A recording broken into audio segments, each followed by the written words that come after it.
Hi this is Vineetha, welcome to top Telugu TV. So రీసెంట్గా రకుల్ ప్రీత్ సింగ్ ఎంత బ్యూటిఫుల్గా మ్యారేజ్ చేసుకుందో మనందరికీ తెలిసిందే. ఈ మధ్య నట్టింట వైరల్ అవుతున్నది తన పిక్స్ కానివ్వండి, వీడియోస్ కానివ్వండి. సో దీని గురించి మాట్లాడడానికి ప్రస్తుతం మనతో శ్రావణి ఉంది. హాయ్ శ్రావణి. హాయ్. సో మ్యారేజ్కి సంబంధించి బయట ఎలా టాక్ ఉందో మనందరికీ తెలిసిందే. నీ అభిప్రాయం ఏంటి వాళ్ళ మ్యారేజ్కి సంబంధించి? జెనీ, యాక్చువల్గా అందరూ హడావుడి, అంటే ఎస్పెషల్లీ మూవీస్ టీమ్ కానీ అందులోనూ హీరో హీరోయిన్స్ పెళ్ళిళ్ళు అంటే చెప్పాల్సిన అవసరం లేదు. పెళ్ళి జరగకపోయినా ముందు ఆటోమేటిక్గా ఇది అంట అదంట, ఇన్ని లక్షలు అన్ని లక్షలు, ఈ డెస్టినేషన్ మ్యారేజ్ కొన్ని కోట్లలో అవుతుంది. ఇలాంటివి బాగా ఉంటాయి. నగలు కింద నుంచి పైకి వాళ్ళు వేసుకునే వస్త్రధారణ అండ్ వాళ్ళకి ఎవరు చేస్తున్నారు డిజైనర్స్, ఈ హల్చల్ అనేది వెరీ కామన్.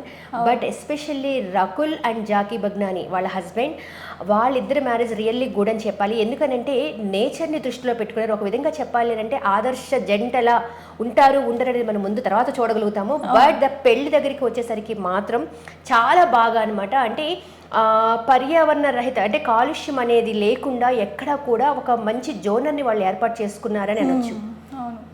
ఎస్పెషల్లీ ఎందుకనంటే దీనికి మెయిన్ ఎందుకు రీజన్ అంటున్నాను అంటే వాళ్ళ వెడ్డింగ్ కార్డ్ దగ్గర నుంచి పెళ్ళే మొదలయ్యే స్టార్టింగ్, అంటే వెడ్డింగ్ కార్డ్ దగ్గర నుంచి కూడా వాళ్ళు యూజ్ చేయడం ఎటువంటి పేపర్ని, అంటే పేపర్ అనేసరికి ఆటోమేటిక్గా కార్డ్ అనేసరికి మనం పేపర్ అవి అని చెప్పి చేస్తారు. అంటే పేపర్ని అనేసరికి చెట్లు నరికిన తర్వాత ఆటోమేటిక్గా పేపర్ రెడీ అవుతుంది. అలాంటి దానికి కూడా మేము కారణం కాకూడదు అనేది వాళ్ళు ఒక నిర్ణయం తీసుకున్నట్టు తెలుస్తుంది. దానికోసం అని చెప్పేసి డిజిటల్ ఆన్లైన్ లాగా ప్రతి ఒక్క కార్డ్ ఇన్విటేషన్ అంతా కూడా ఆన్లైన్ చేసేసి ఆన్లైన్లో పంపించారు. అండ్ ఇంకొకటి వచ్చేసి వాళ్ళు పెట్టే వంటకాలు, ఈవెన్ వంటకాల్లో కూడా హంగామా చేసేసి ఇన్ని రకాలు ఇన్ని వందలు అని చెప్పేసి పెడుతూ ఉంటారు. బట్ వాళ్ళు పెట్టిన వంటకాల్లో ఎక్కడ కూడా గ్లూకోజ్ లెవెల్స్ కానీ చక్కెర లెవెల్స్ అనేది హైలైట్, అంటే దానివల్ల హెల్త్ పరంగా చాలా ప్రాబ్లమ్స్ ఫేస్ చేస్తాము, అలాంటివి యూటిలైజ్ చేయకూడదు, వాటిని ఎంకరేజ్ చేయకూడదు అనే తీరులో వాళ్ళు వెళ్ళారు. ఈవెన్ వాళ్ళ ఫుడ్ మెనూలో కూడా చూడబోతే.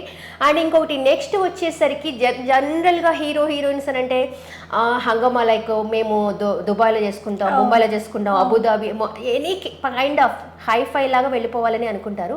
వాళ్ళు ముందు అదే అనుకున్నారంట, they have a plan. But the thing is PM Modi ఎప్పుడైతే పెద్ద పెద్ద పెళ్ళిళ్ళు హంగామా అనేది కాకుండా ఒక మంచి సోషల్గా మనం మన కల్చర్ని చూపించాలి, అట్ ద సేమ్ టైం కాలుష్యం ఉండకూడదు అనే ఏదైతే మోటో ఉందో ఆ మోటోని తీసుకొని వాళ్ళు పిఎం చెప్పిన సలహా మేరకు వెళ్ళడము, దట్టు గోవాలో డెస్టినేషన్ మ్యారేజ్ చేసుకోవడం జరిగింది. అది కూడా చాలా సింపుల్ అండ్ చాలా నీట్గా చేసుకున్నారని చెప్పొచ్చు. ఎందుకంటే చిన్న చిన్న వాటికి ఫస్ట్ ఆఫ్ ఆల్ Jan 1 వచ్చింది అని అంటే హంగామా బాణసంచ బేల్ చేస్తూ ఉంటారు, చెవులు చిల్లులు పడేలాగా ఉంటాయి. దానివల్ల ఎంత కాలుష్యం అనేది మనందరికీ తెలిసిందే. ఎస్పెషల్లీ ఇవాళ రేపట్లో అయితే చెప్పాల్సిన అవసరం లేదు. వినాయక చవితి వచ్చిందంటే బాణసంచ పేల్చాలి, మూవీస్ రిలీజ్ అయ్యాయంటే బాణసంచ పేల్చాలి, హిట్ అయినా ఫట్ అయినా బాణసంచ ఉండాలి, అది తీవ్ర స్థాయిలో ఉంటుంది. కానీ దానివల్ల ఎంత కాలుష్యం అవుతుంది. అండ్ చుట్టూ చిన్నపిల్లలు ఉంటారు, పెద్దవాళ్ళు ఉంటారు, హార్ట్ పేషెంట్ ఉంటారు, హాస్పిటల్స్ ఉంటాయి, ఇన్ని ఉంటాయి.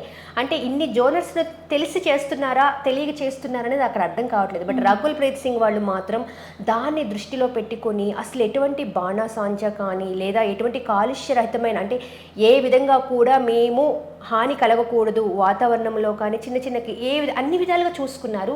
That is the main important for Rakul Preet Singh marriage celebration. Really awesome అనాలి. ఎందుకంటే చాలా మందికి ఇన్స్పిరేషన్, డబ్బు ఉంది కదా అని వృధాగా పోసేసి వాళ్ళకి వీళ్ళకి లక్షలు కోట్లు పెట్టడం కంటే కూడా వాతావరణాన్ని దృష్టిలో పెట్టుకొని మన కల్చర్ ఏంటి, మనం ఎలా చేయాలి ఏంటి అని చెప్పి వాళ్ళు ఆ వేలో వెళ్ళి చాలా నీట్గా అందంగా వాళ్ళ వెడ్డింగ్ని సెలబ్రేషన్ చేసుకున్నారు.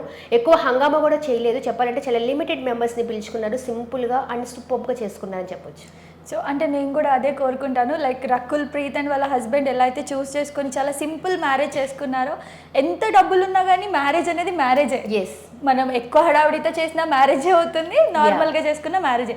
సో వీళ్ళు ఈ కపుల్స్ అయితే చాలా మందికి ఇన్స్పిరేషన్ అవ్వబోతున్నారని అనుకుంటున్నా. అలాగే నార్మల్గా కూడా కాదు, బట్ చేసుకున్నంత వరకు ద బెస్ట్గా చేసుకున్నారు. బట్ ద థింగ్ పాయింట్ ఏంటి అని అంటే ఎక్కడ కూడా ఏ విధంగా హామ్ లేని విధంగా చేసుకోవడం. That is the main reason Rakul Preet Singh వెడ్డింగ్ల స్పెషాలిటీ.